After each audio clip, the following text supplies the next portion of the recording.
హల్లెలూయా. దేవునికి స్తోత్రం. దేవుని ప్రియమైన స్నేహితులారా, ఈ ఉదయకాలపు శుభాలు మీ అందరికీ తెలియజేస్తున్న దేవుని యొక్క మహాకృపలో 2వ వారంలో ప్రవేశించాం. మరి ఈ బుధవారపు ఉదయకాలపు ఛానల్లో అందరినీ నడిపిస్తున్నాం. దేవుడే తన యొక్క దివ్య వాక్కులను మనకు వినిపించి ఈ దినపు వాక్య అధ్యయన ఆశీర్వాదాలతో మనం నింపాలని కోరుకుంటున్నాం. ఉదయకాలమున ఆంధ్ర క్రైస్తవ కీర్తన పుస్తకం నుండి ఒక చక్కటి ఆత్మీయ గీతాన్ని మనం పాడుకుందాం.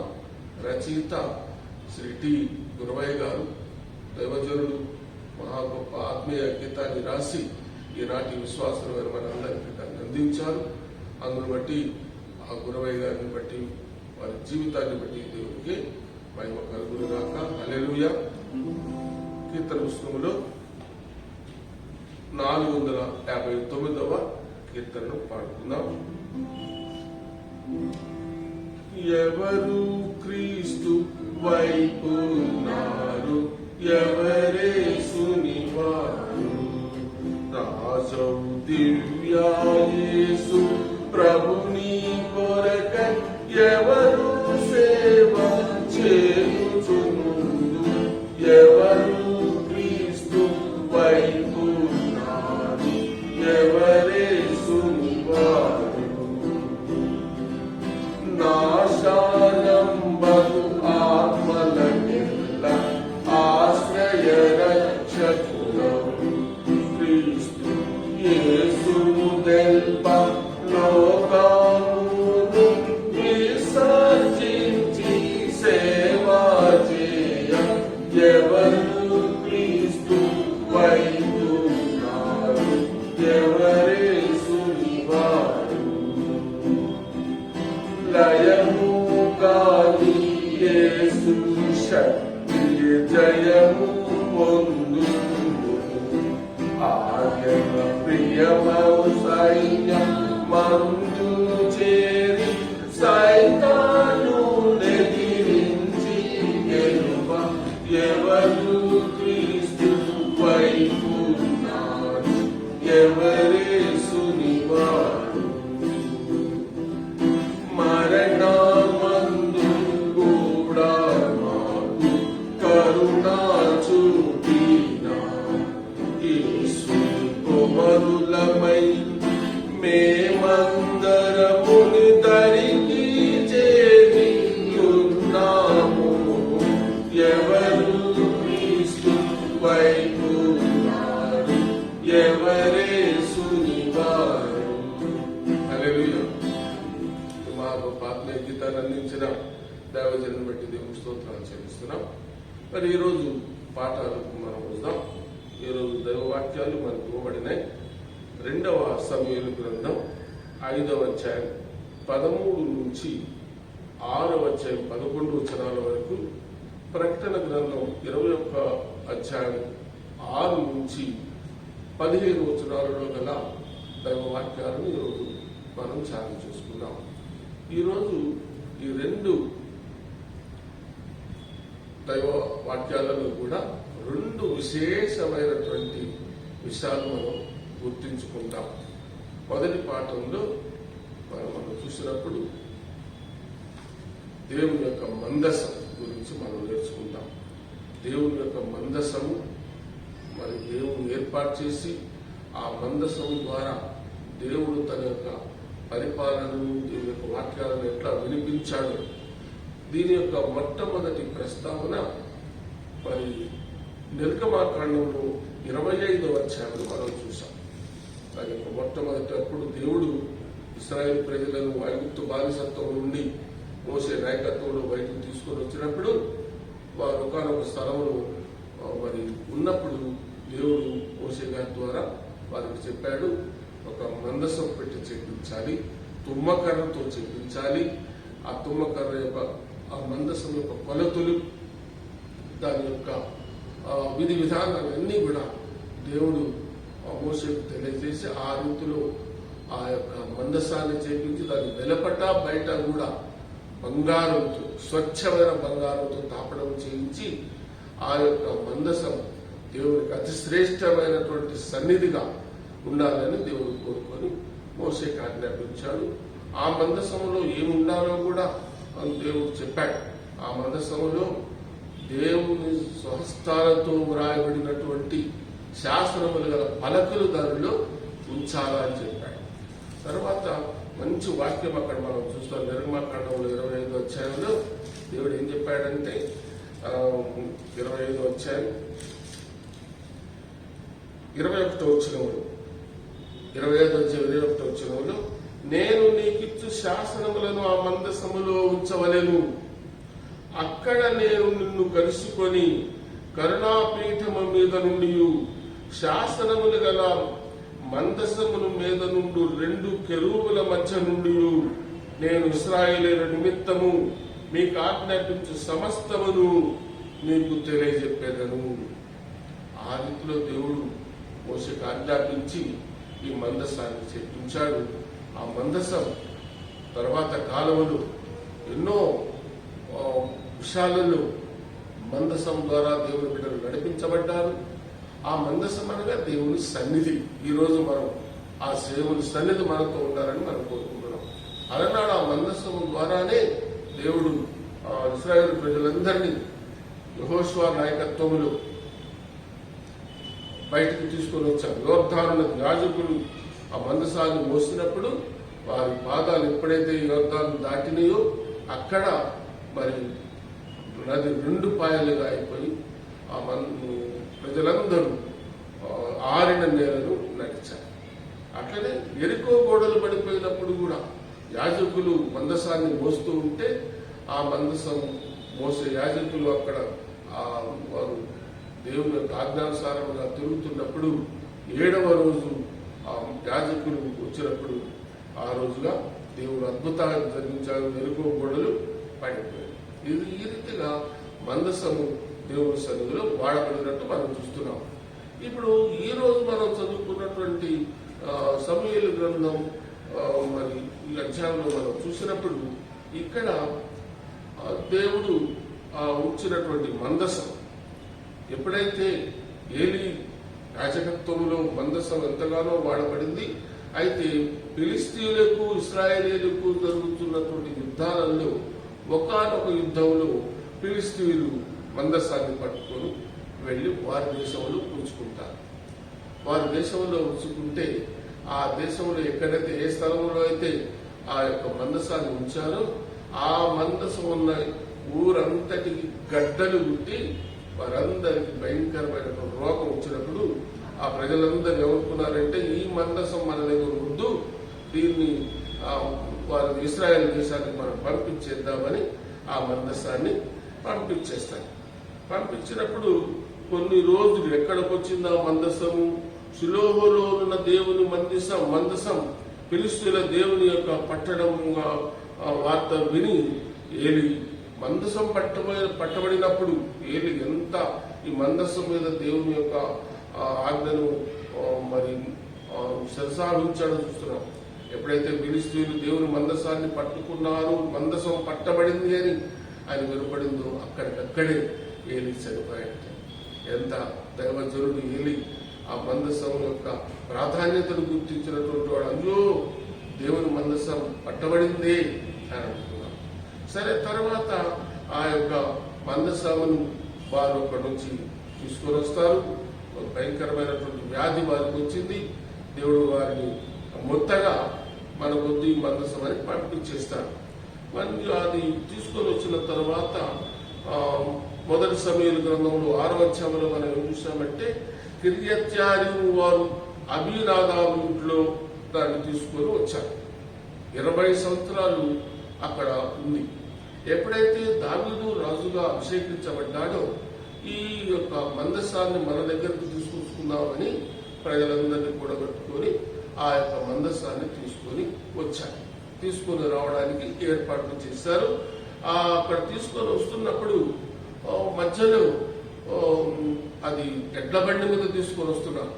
ఎక్కడైతే ఒక ఎడ్ల బండు కాళ్ళు తడబడి అది పడిపోయేటట్టుందో ఉజ్జా అనేటటువంటి యువకుడు దాన్ని పట్టుకుంటే దేవుడు ఆయన శపించాడు. అక్కడికక్కడికి ఆయన చనిపోయాడు. అంటే దేవుని మందస్సం యొక్క శక్తి, దేవుని మందస్సం ఉన్నటువంటి గొప్ప బలం ఏంటో అక్కడ మనం చూస్తున్నాం. దాని యొక్క పరిశుద్ధాత్మ శక్తి ఏంటో మనం చూస్తున్నాం. ఆ రీతిలో మరి అప్పుడు దావీదు భయపడ్డాడు. అమ్మో ఇది ఇట్లా జరిగింది ఏంటి అని తీసుకొని వచ్చి ఆ యొక్క మందస్సాన్ని గిత్తీయుడైనటువంటి ఉబేదేదేవుని ఇంట్లో ఉంచాడు. గిత్తీయుడైన ఉబేదేదేవుని ఇంట్లో ఉంటే అక్కడ 3 నెలలు ఉంటాయి.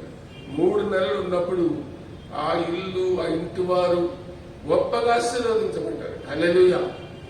దేవుని యొక్క మందసము ఆ ఉబేదేదేవుని ఇంట్లో ఉండినప్పుడు వారు ఆశీర్వదించబడ్డారు. ఈ సంగతి దావీదుకు తెలిసి వారందరూ ఆశీర్వదించబడ్డారని చెప్పి తర్వాత ఆ మందసాన్ని తీసుకొని తన యొక్క రాజ్యాన్ని తీసుకుని రావడానికి, తన ఉన్న ప్రదేశాన్ని తీసుకుని రావడానికి ఏర్పాటు చేశారు. దేవుని ప్రియమైన స్నేహితులారా, ఈ ఉదయకాలం ఆ మందసము, దాని ప్రత్యేకత, దాని యొక్క విలువ ఏంటో మనం పాత నిబంధన గ్రంథంలో మోషే గారి ద్వారా జరిగించిన క్రియలు విన్నాం.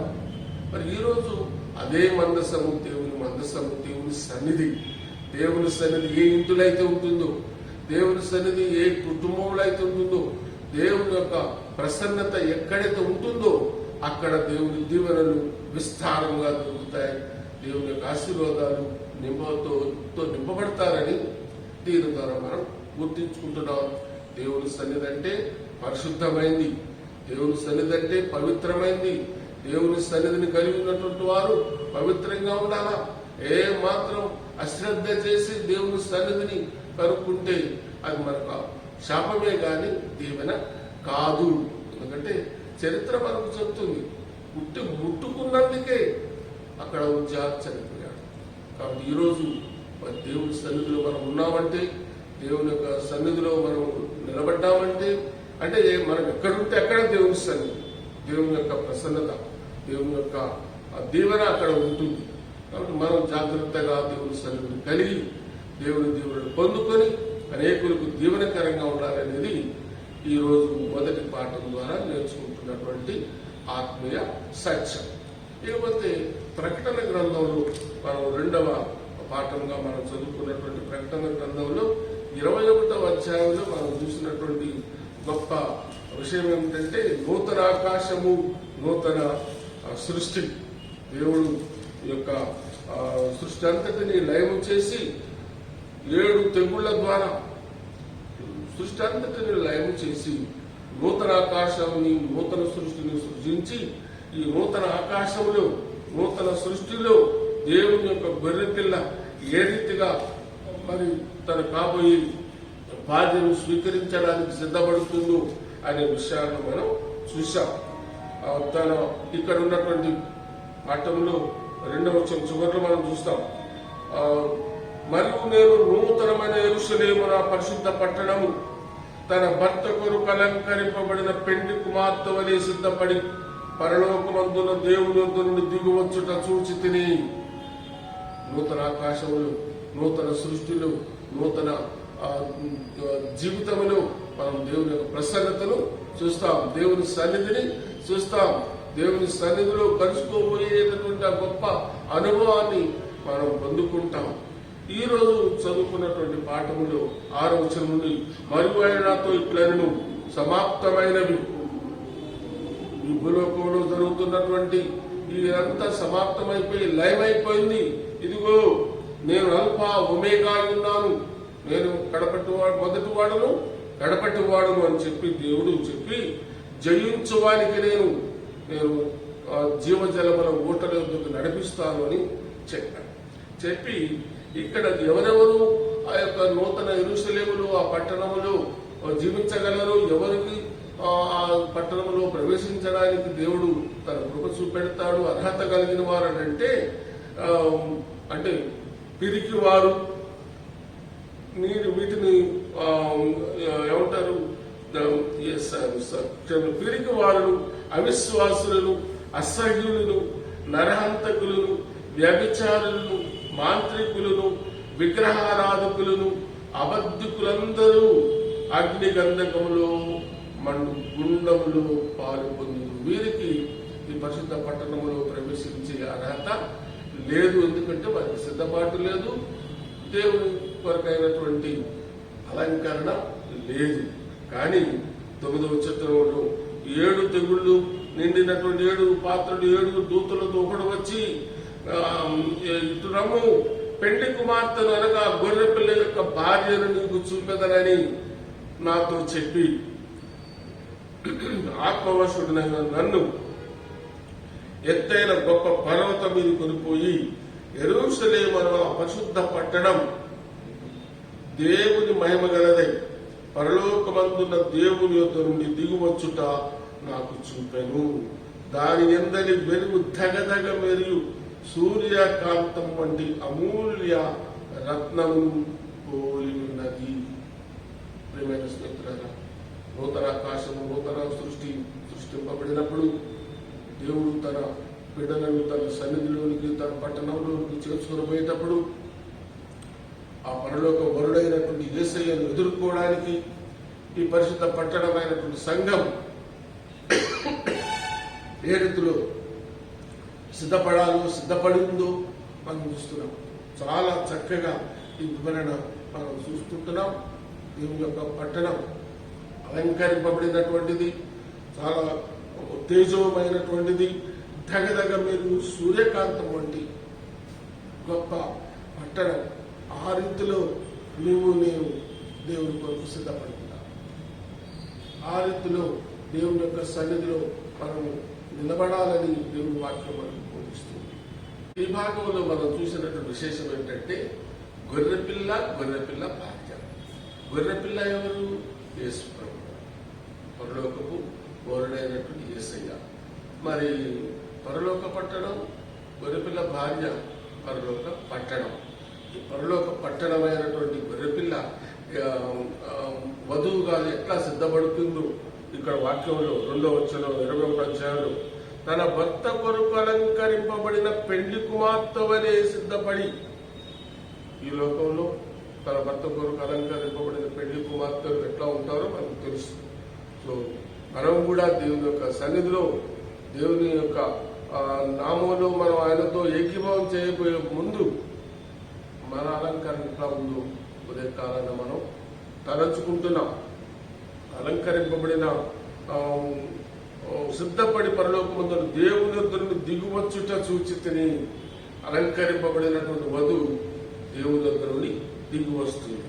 ఇక్కడ 10వ వచనంలో ఆత్మవశుడైన నన్ను ఎత్తైన పర్వతం మీద తీసుకొని పోయి యెరూషలేము పరిశుద్ధ పట్టణం అనగా నువ్వు నేను. అలనాడు యెరూషలేము పట్టణం, నూతన యెరూషలేములో, నూతన ఆకాశము, నూతన సృష్టిలో నూతన యెరూషలేము పట్టణంగా నువ్వు నేను అలంకరింపబడుతున్నాం. గొర్రెపిల్ల అయినటువంటి వధింపబడిన గొర్రెపిల్ల యొక్క వధువుగా నువ్వు నేను సిద్ధపడటానికి మరి ఈ యొక్క పాఠం ద్వారా మనం నేర్చుకుంటున్నాం.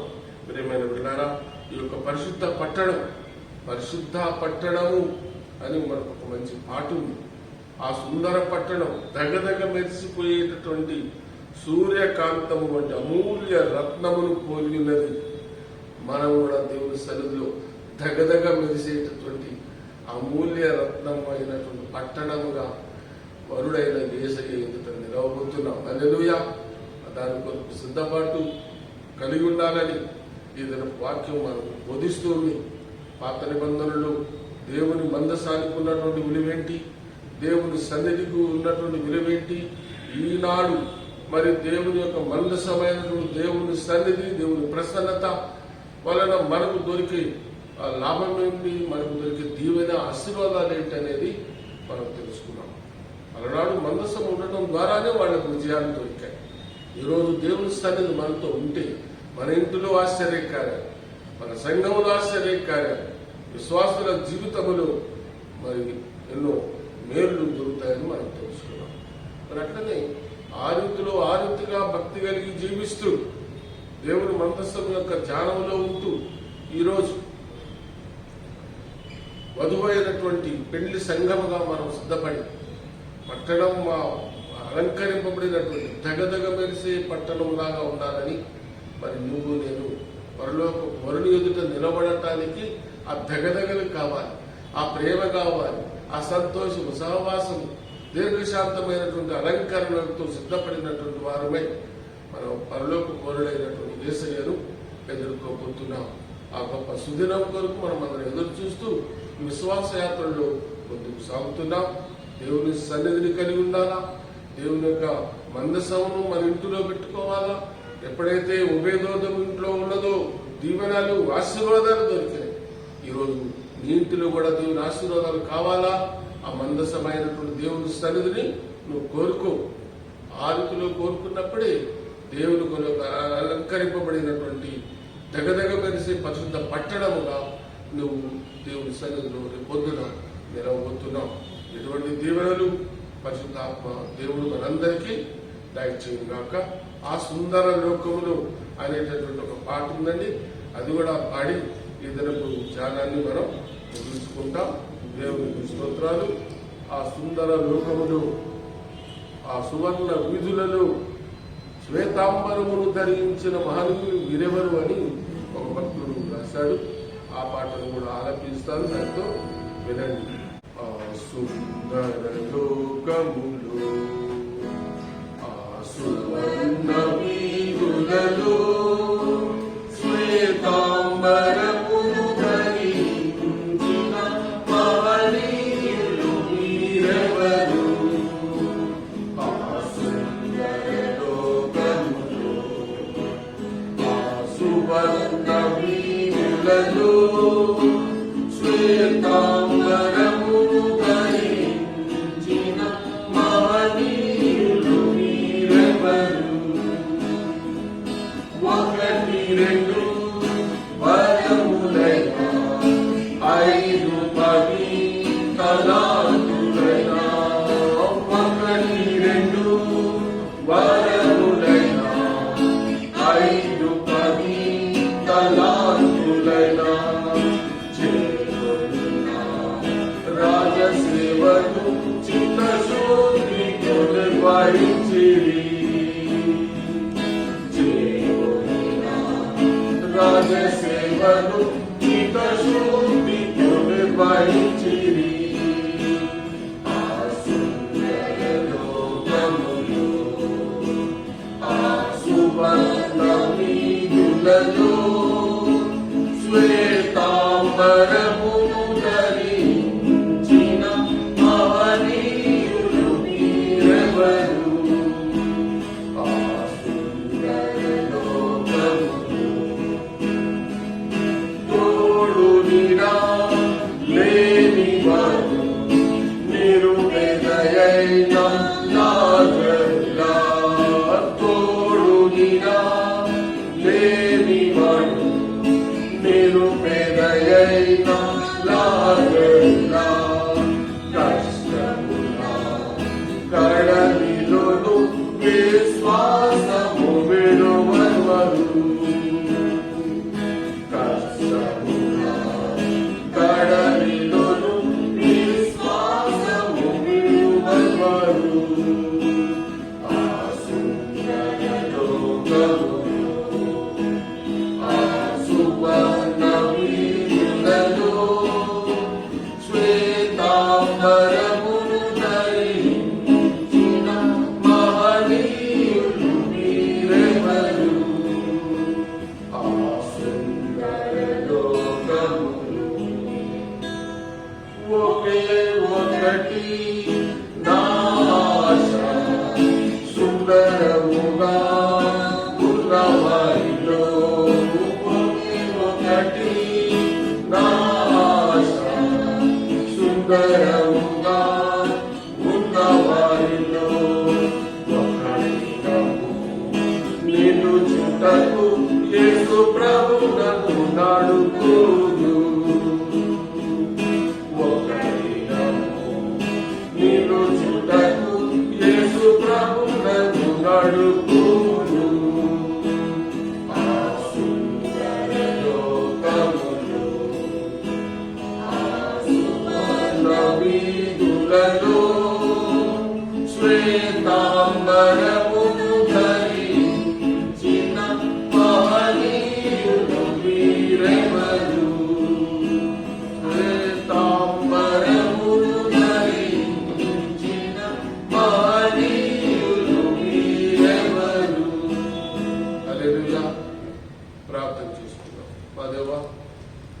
కారుతూ జ్ఞానములో మమ్మల్ని నడిపించినందుకై స్తోత్రాలు చెల్లిస్తున్నాం. మందసాన్ని గురించి ధ్యానం చేసుకున్నాం. మందసం యొక్క గొప్పతనం, పరిశుద్ధత, పవిత్రత, శక్తి ఏమిటో మనం తెలుసుకున్నాం. ఆ మందసమైన మీరు మా ఇంట్లో ఉండాలని కోరుకుంటూ, మీ సన్నిధి ఎవరైతే ఈరోజు కలిగి ఉంటారో వారి ఇల్లు దీవించబడుతుంది, ఆశీర్వదించబడుతుందని మేము తెలుసుకుంటున్నాం. అదే రీతిలో ప్రభు ప్రకటన గ్రంథంలో నూతన యెరూషలేము, నూతన ఆకాశంలో అలంకరింపబడినటువంటి ఆ గొర్రె పిల్ల యొక్క వధువుగా మేము పరిశుద్ధ పట్టణముగా దిగి రావడానికి, ఆ సుందర లోకములో ప్రవేశించడానికి, ఆ యొక్క వివాహ మహోత్సవంలో అయా మరి వరుడైనటువంటి యేసయ్యతో వధువుగా మేము జతపరచబడటానికి కావాల్సిన సిద్ధపాఠ్యంతో మేము తెలుసుకున్నాం. మా తండ్రి ఈరోజు ఈ రీతిగా మాతో మాట్లాడినందుకు వందనాలు ప్రభు. పరలోకపు వరుడైన యేసయ్య ఇష్టమైనటువంటి పవిత్రమైనటువంటి అలంకరింపబడిన వధువుగా మేము జీవించడానికి కావాల్సిన ఆత్మీయ సిద్ధపాటు మాకు దయచేయండి. మీ కృపలతో మమ్మల్ని నింపండి. యేసు ప్రభు పేరిట వేడుకుంటున్నాం తండ్రి. మన ప్రభువైన యేసుక్రీస్తు వారి కృపయు, పరమ తండ్రి అయిన దేవుని ప్రేమయు, పరిశుద్ధాత్మ దేవుని సహవాసం మనకు మన కుటుంబాలకు నిత్యము తోడైండును గాక. ఆమేన్. హల్లెలూయా.